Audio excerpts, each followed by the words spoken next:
এ নরসুন্দর দাদা শোনো, দাদা বলুন। আমার সীমানা পাশে দেখলাম তার কাটা বেলা দিচ্ছাও, আবার দেখলাম সেদিন মদের বোতল তুলিচ্ছাও, করো নাকি? ঘটনা আবার কি? আপনারা যখন আমাদের সাথে লাগতে আসবেন তখন ওই মদটা খেয়ে মাতাল হয়ে লেন্টু হয়ে আপনাদের উপরে আক্রমণ চালাবো। আক্রমণ বুঝতে পারলেন কিনা? তোরা তো এবি মাতাল, তোর আমার মদ খাওয়া লাগবে কে? ওই যে দাদা সালা, কথাবার্তা সাবধানে বলবেন। আমাদেরকে মাতাল বলা দেখে নেবো সালা, কেটে রেখে দেবো সালা, একেবারে শেষ করে দেবো কিন্তু সালা। কি রে নরসুন্দর, তোর তো দেখছি পাওয়ার বাড়ি গেছে, আমারে দেহে নিবি, আমারে দেহা লাগবেন নি, বাড়ি যা নিজেটা নিজে দেখগা, আর আমারে তা যার তার দেহাই নি, যা তো আনতে। ফালতু লোক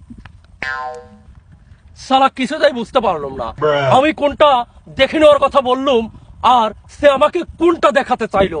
দুইটার মধ্যে তো অনেক পার্থক্য। সালা কি জ্বালা, কি যন্ত্রণা, সব কথাতেই কেমন যেন হেরে যাচ্ছি। আর দেখে নেওয়ার কথা বলবো না, শেষে আবার ওইটা দেখিয়ে দেবে। আসি।